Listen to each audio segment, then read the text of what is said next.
오늘 말씀은요, 히브리서 5장 7절입니다. 심한 통곡과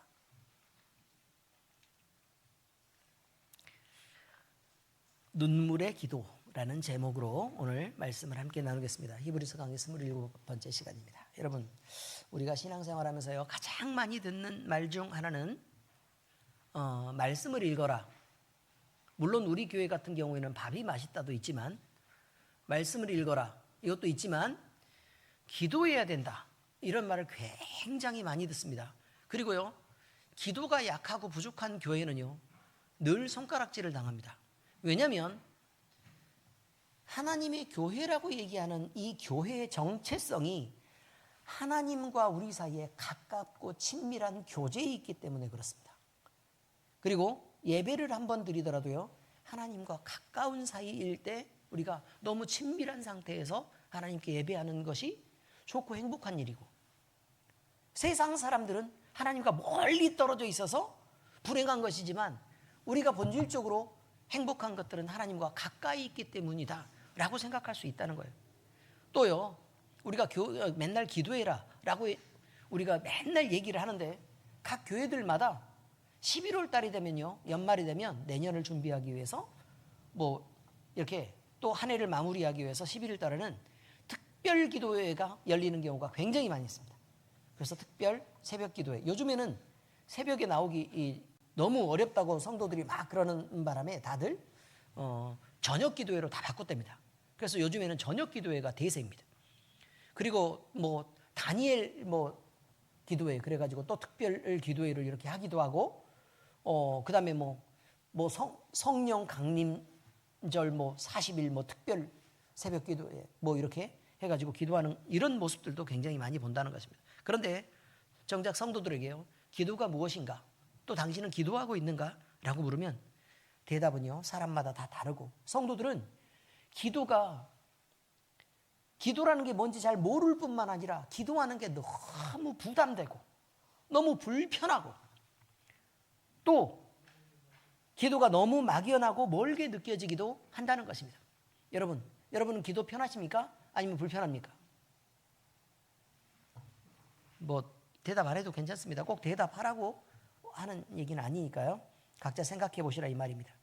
여러분, 누군가는요, 그런데 기도를 얘기를 할 때 뭐라고 얘기하느냐, 내 소원을 하나님께 말씀드리는 것, 소원을 하나님께 말씀드리기 위해서 우리는 기도를 한다라고 말합니다. 또 누군가는 하나님의 능력을 움직이기 위해서 우리는 기도한다라고 얘기하기도 합니다. 물론 하나님이 기도할 때 우리의 소원을 들어주기도 하시고, 또 하나님이 또 우리에게 은혜를 많이 베풀어 주시는 것도 사실입니다.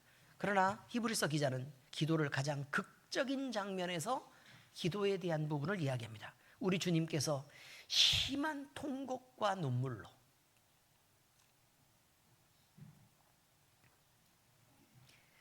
아버지께 올리신 그 기도가 있다고 말하고 그 기도를 설명하려고 합니다. 기도는 단순한 행위로서의 기도가 아니라, 또 소리를 지르는 소리로서 채우는 시간이 아니라, 주님께서 걸어가신 길을 따라 걷는 길이고, 우리 영혼이 생명의 근원 되신 하나님과 떨어져서는 숨 쉴 수 없다는 것에 대한 증명이기도 합니다. 내가 하나님과 떨어져서 어떻게 내가 호흡할 수 있겠습니까? 어떻게 살 수 있겠습니까? 이것에 대한 증명입니다. 여러분, 칼빈은요, 기도를 말하기를 하나님의 품으로 도피하는, 하나님의 품으로 피하는 신앙의 가장 고귀한 움직임이다 이렇게 말했습니다. 헤르만 바빙크는 기도를 언약 백성이 하나님과 교통하는 참된 관계의 실현이다 이렇게 말했습니다.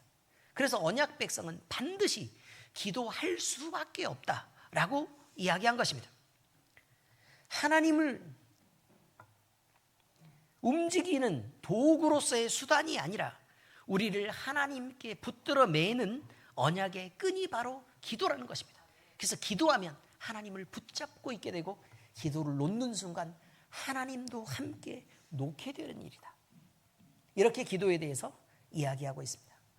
여러분, 우리 주님은 육체로 계실 때에 곧 완전한 인간, 사람으로 계실 때, 그 연약함을 입고 계셨을 때 인간으로서 눈물과 고통 가운데서 하나님을 찾고 부르짖었습니다. 기도란 바로 이런 것입니다. 힘이 있어야 기도하는 것이 아니라 너무 약하기 때문에 힘이 있으신 하나님을 붙잡고 매달리는 것이고 우리의 유일한 도움이 되시는 하나님께로 달려가는 것입니다. 마음이 강해서 하나님을 든든하게 붙잡고 있고 또는 믿음이 있어서 하나님을 붙잡는 것이 기도가 아니라 우리의 마음이 부서졌기 때문에 우리의 마음이 긁히고 상처 입었기 때문에 우리의 마음이 그냥 우리로서는 견딜 수 없기 때문에 주님을 찾고 부르짖는 것을 기도라고 한다는 것입니다. 오늘 정명옥 집사님이 기도를 했습니다. 그 기도의 부분에서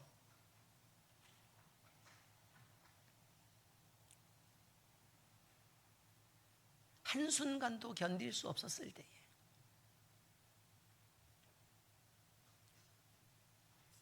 이렇게 견뎌온 것이 오직 하나님의 은혜임을 알았다.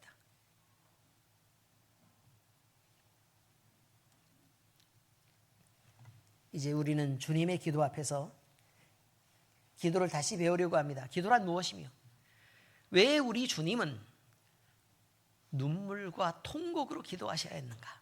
그리고 그의 경건하심으로 말미암아 들으심을 얻었다는 말씀은 오늘 우리의 기도에 어떤 위로의 길 또는 어떤 응답의 길을 열어주는가? 오늘 말씀이 여러분의 기도에 그 수많은 질문에 대한 답을 줄 수 있기를 바랍니다. 오늘 말씀 내용 설명입니다. 그럼 기도란 무엇인가? 성경의 증언입니다. 기도를 어떻게 정의하느냐? 이것은 그 신앙의 깊이를 드러내는 중요한 질문입니다. 그래서 신앙의 깊이에 따라요 기도는 무엇인가? 라는 대답이 각각 다 달라요. 성경은 기도를 단순한 소원의 전달이 아니라 하나님을 향한 존재의 방향을 드러내는 행위로 설명합니다. 존재의 방향을 드러내는 행위, 내가 살아있다는 것, 그리고 무엇을 위해서 살아있는가, 무엇을 향해 살아있는가를 드러내는 행위라 이 말이에요. 히브리서 본문에는 기도에 대해서 사용되는 단어가 있는데 데에시스라는 간구와 이케테리아라고 얘기하는 탄원, 자 이것을 기도라라고 사용하고 있는데 이 단어들은요 오직 말하는 소리로서의 기도가 아니라 절박하게 매달리고 또 도울 분은 오직 하나님밖에 없다는 신앙의 고백을 담은 것을 기도다 이렇게 설명하고 있다 그 말이에요. 그래서 간구와 소원, 탄원 이렇게 얘기하고 있단 말입니다. 구약에 나타난 기도의 한 예를 말씀드립니다. 히스기야 시대에요 아시리아 대군이 침공을 했습니다. 그래서 사네립이 18만 5천 대군을 이끌고 예루살렘 성을 완전히 포위해버립니다. 이때 히스기야와 백성들은 완전히 고립되게 되는데 그 밤에 하나님이요 천사들을 보내서 아시리아 군대를 일시에 쓸어버립니다. 한순간에 쓸어버립니다. 그래서 예루살렘은 칼 한 번도 휘두르지 않고 완전한 하나님의 구원을 경험하게 됩니다. 이러한 역사적 승리는 시편 46편의 고백에 나와 있는데 너무나도 이 내용과 일치합니다. 시편 46편 1절 한번 읽어보실까요? 시작. 하나님은 우리의 피난처시요 힘이시니 환난 중에 만날 큰 도움이시라. 그렇습니다. 또한 사울에게 쫓기던 다윗이 있습니다. 다윗은요 이스라엘 땅 안에는 자기의 목숨을 부지할 수 있는 그 어떤 장소도 없기 때문에 사울의 추적을 피해가지고요 블레셋 땅, 적군의 땅이죠 가드로 도망합니다. 근데 가드가 어떤 곳이냐? 가드는 골리앗의 고향입니다. 골리앗이 누구예요? 다윗이 죽였던 블레셋의 장수 아닙니까? 그러니까 그 가드 사람들은 무슨 생각을 하고 있겠어요? 다윗 저 원수 놈의 새끼 이렇게 생각해요 안 해요? 당연히 그렇겠죠. 보기만 하면 걸리기만 하면 죽이려고 작정하고 있는 그 땅으로 피할 수밖에 없었다 그 말이에요. 오히려 그 땅이 다윗에게는 더 안전한 땅이었다 그 말이에요. 이스라엘 땅보다. 그래서 그 원수의 나라로 피한 다윗의 마음은 얼마나 불안하겠습니까? 그런데 다윗이 목숨을 구걸하려고 그 블레셋의 왕인 아비멜렉 앞에 섰을 때요 미친놈 행세를 합니다. 미친 채를 하다가 쫓겨나서 지은 시편이 시편 34편인데 그는 여기서 마음이 상한 자를 가까이 하시고 중심에 통해하는 자를 구원하신다. 이렇게 고백합니다. 시편 34편 18편 한번 읽겠습니다. 시작. 여호와는 마음이 상한 자를 가까이 하시고 중심으로 통해하는 자를 구원하시는도다. 여러분, 이런 기도들, 이런 것들을 볼 때 이 기도는 하나님께 그저 편안한 말들로 소원 몇 마디를 말하는 게 아니라는 것을 알 수 있습니다.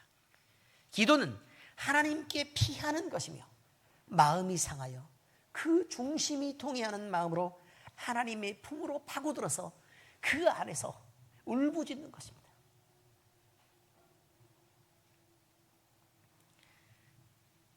이것이 바로 믿음의 행동이라는 것입니다. 신약에서도 이 사실은 동일하게 이어집니다. 바울은 아무것도 염려하지 말고 다만 모든 일에 기도와 간구로 너희 구할 것을 하나님께 아뢰라라고 빌립보서에 얘기합니다. 여기서 간구는요, 단순히 무엇을 바라고 요청했다 이런 뜻이 아니라 절박함 속에서 하나님밖에 없음을 믿고 하나님밖에 없으니 이것을 좀 들어주십시오 라고 신뢰하는 것을 의미합니다. 칼빈이 말했듯 기도는 하나님의 품으로 도피하는 신앙의 기능이며 바빙크가 말했던 것처럼 언약 백성이 하나님과 교통하는 관계의 실현이 바로 기도인 것입니다. 결국 기도란 하나님을 조종해서 내 뜻을 이루려고 하는 것도 아니고 하나님을 설득해서 뭔가 얻어내려고 하는 그런 기술이 아니라는 것입니다. 우리를 하나님께 묶어두는 언약적 순종의 자리이며 그 명령이 내 생각과는 정반대의 내용일지라도 즐겨 순종하겠다는, 내가 하나님의 뜻이면 내 생각에 정반대되는 그것을 기쁨으로 따르겠다는 신앙의 고백인 것입니다. 왜냐하면 기도는 원하는 것을 얻기 위한 과정이기 이전에 하나님 앞에서 우리가 우리의 정체성, 과연 우리는 누구인가라는 것을 확인하고 그것을 인정하며 고백하는 자리이기 때문에 그렇습니다. 우리는 누구입니까? 우리는 하나님의 사랑하는 자녀이고 하나님의 약속된 백성입니다. 우리의 구원은 하나님의 말씀으로 확증받았고 그저 우리는 하나님 한 분으로 우리의 모든 목적을 다 설명할 수 있습니다. 이것이 히브리서 기자가 말하는 기도의 깊이입니다. 두 번째, 심한 통곡과 눈물의 기도. 이것이 주님의 순종이 완성된 자리였다는 것입니다. 순종의 완성은 뭐라고요? 기도입니다. 여러분 기도가 쉽습니까? 밥 먹을 때 우리가 그냥 일상으로 이렇게 기도할 때 마음의 여러분의 중심을 다 모으고 하나님 앞에 늘 감사하는 마음을 갖기가 쉽습니까? 그러면 그런 감사하는 마음을 좀 덜 가질 수 있다고 하더라도 그러면 잊지 않고 늘 기도를 밥 먹는 자리에서라도 우리가 감사의 기도를 늘 드리는 것은 그럼 쉽습니까? 그것 역시 형식이 되기가 쉽다는 거예요. 어려운 거예요. 어려운 거. 그래서 그러면 또 다른 것들, 우리가 두 다리 멀쩡하니까 서서 하나님 앞에 이렇게 기도할 수 있죠. 그래서 저는 교회에 와가지고 저 혼자 기도할 때는 제가 얘기를 했죠.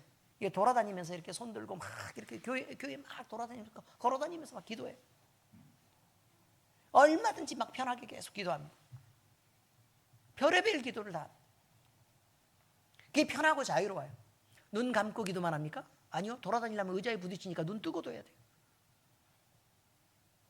그럼 눈 뜨고 기도하는 거 그러면 그럼 기도 아니냐? 그 기도입니다, 여러분. 그런데 여러분 그거 있어요. 내가 하루를 마칠 때요, 잠자기 전에 내가 오늘 하루를 다 돌아보면서 주님 앞에 어떻게 살았는지 내가 1분만 내가 무릎 꿇고 기도하겠다, 이렇게 한번 작정해 보시기 바랍니다. 아멘? 아멘. 안 해도 괜찮습니다. 아멘? 네, 하루에 얼마만요? 1분만. 어떻게 하고요? 무릎 꿇고 기도 한번 해보기로 하자, 그 말이에요. 무릎 꿇고. 뭐 안 되면 어쩔 수 없지만.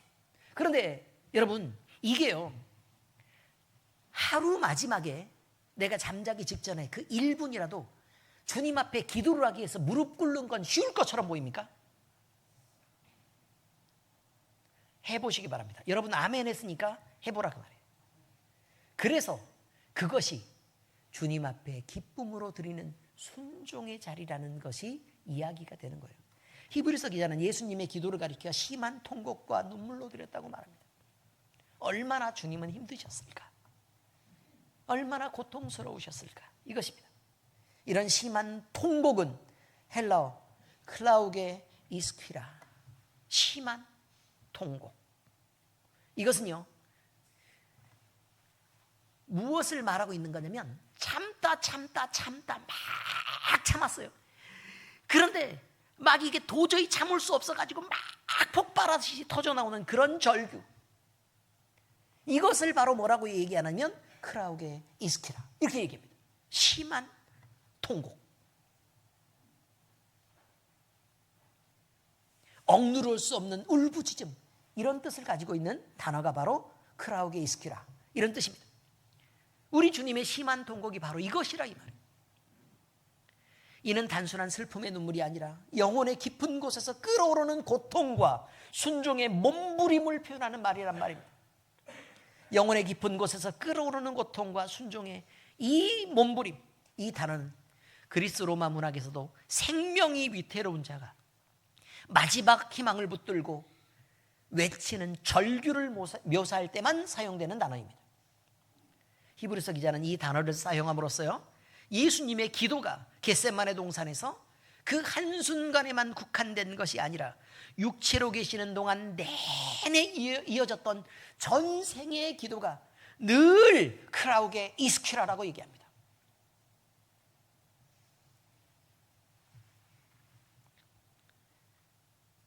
주님은 고난을 피하기 위해 기도하는 것이 아닙니다. 아버지의 뜻을 이뤄내는 것이 어렵고 힘든 길이라 그 길을 지켜내고 싶어서 하나님께 울부짖으면서 하나님께 통곡을 드렸다 그 말입니다.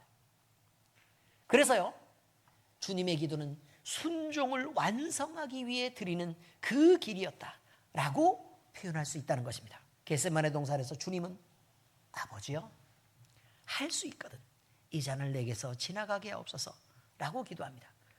그러나 이것은 하나님의 뜻을 거절하는 기도가 아니라 십자가의 그 순종의 무게가 인간으로서 받아내기에 얼마나 고통스러운 일인가를 표현한 말이었습니다. 누가는 이 장면을 땀이 땅에 떨어지는 큰 핏방울과 같이 되었다 이렇게 표현합니다. 이것은 단순한 감정적 클라이맥스를 넘어서 온 인류의 죄를 끌어안은 대제사장으로서의 그의 중보사역이 피와 땀으로 흘러나오는 자리였다라고 말하는 것이죠. 예수님의 겟세마네 기도를 두고 조나단 에드워즈는 이렇게 말합니다. 그분의 눈물은 절망의 눈물이 아니라 사랑의 눈물이다. 죄인이 받을 심판의 잔을 기꺼이 받으시려는 사랑의 뜨거움이 눈물로 흘러나온 것이다 이렇게 표현합니다. 여러분, 하나님의 뜻을 이루는 그 일은 죄인된 우리를 구원하는 일이었습니다. 그런데 그 죄인된 우리를 구원하는 그 일이 얼마나 순탄하지 않았습니까? 많은 사람들은 예수님을 미워하고 배척하고 배신했고 하나님의 아들로 오신 것까지 부인하고 내쫓았습니다. 많은 사람들은 은혜를 입은 자리에서 그 은혜를 두고 바로 배신하면서 예수님을 떠나가 달라고 얘기했습니다. 귀신을 쫓아내면 뭐합니까? 병을 고쳐주면 뭐합니까? 제자로 삼으면 뭐하겠습니까? 예수님의 기도는 이렇듯 실패와 좌절에 대한 울부짖음이 아니라 우리의 구속을 향한, 사랑하는 너희들을 향한 순종의 불꽃이 타오르는 그 자리였다고 얘기합니다. 이 통곡은 연약함이 아니라 거룩한 사랑의 강도였고 얼마나 그것이 강하든지 이런 것까지 견딜 수 있게 하셨을까라는 것이죠. 그 눈물은 패배가 아니라 승리를 위한 헌신의 눈물이었습니다. 히브리서 본문은 예수님의 기도에 대하여 그의 경건하심으로 말미암아 들으심을 얻었다고 말합니다. 여기서 경건하심인 율라베이아는 하나님을 향한 깊은 경외와 순복을 뜻하는 단어입니다. 이것이 단순한 표면적 경건이 아닙니다. 주님의 기도가 들리는 이유는 전적으로 의지하려는 경외와 순종함으로 이루어지는 기도였기 때문입니다.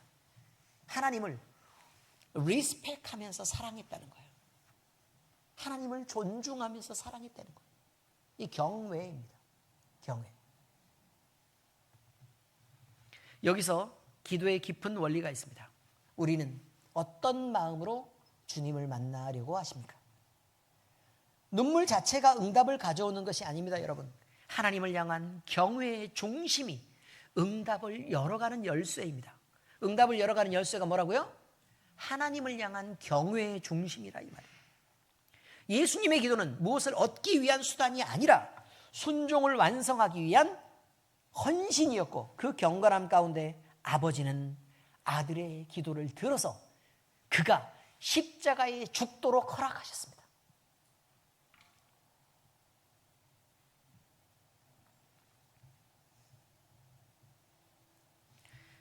이처럼 주님의 통곡과 눈물은 절망의 신호가 아니라 구속의 길을 열어 가신 거룩한 순종의 흔적입니다. 우리는 이 기도를 보며 깨달아야 합니다. 기도는 무엇을 얻어내는 과정이다? 아니다. 아니다. 무엇을 순종하는 과정이가 하는 진리를 말합니다. 여러분, 이제 말씀을 적용하겠습니다. 눈물의 간구의 중심에 경외함을 채워나가는 것입니다. 히브리서 기자는 예수님의 기도가 그의 경건하심으로 말미암아 들으심을 얻었다고 말합니다. 여기서 우리는 기도가 응답되는 근본 원리가 무엇인지 말합니다. 기도는 눈물의 양이 많다고 응답되는 것이 아니고, 소리가 크다고 응답되는 것도 아니고, 시간을 많이 채운다고 응답되는 것도 아닙니다. 하나님이 들으시는 기도는 경외의 중심, 즉 하나님을 나의 하나님으로 인정하고 그분의 뜻 안에 자기 자신을 내려놓는 순종의 자세로 드려지는 기도를 말합니다. 주님의 뜻이 제 안에서 이루어지기를 바랍니다. 제 자신이 꺾이기를 바랍니다. 제 자신이 망하기를 바랍니다. 제 자신이 없어지고 죽기를 바랍니다. 그래서라도 하나님이 높아질 수 있고 주님의 뜻이 이루어질 수 있다면 우리는 그것을 원합니다 라고 기도할 수 있어야 된다는 것입니다. 이것이 예수님께서 걸어가신 기도의 모범이었고, 그 길 위에 서는 자들에게, 똑같은 기도를 드리는 자들에게 하나님은 오늘도 그들의 기도에 귀를 기울이고 계신다는 것입니다. 그러므로 사랑하는 성도 여러분, 우리가 기도의 자리로 나아갈 때 무엇보다 마음의 중심이 어떤지를 살펴야 합니다. 내 뜻을 관철시키기 위해 기도하는지, 아니면 하나님의 뜻을 배우고 그 뜻에 순종하고 싶어서 드리는 기도인지 말입니다. 다윗은 마음이 상하여 도망칠 때 하나님만 붙잡고 기도했고, 히스기야는 힘이 없어 아무것도 할 수 없을 때 성전으로 올라가서 기도했습니다.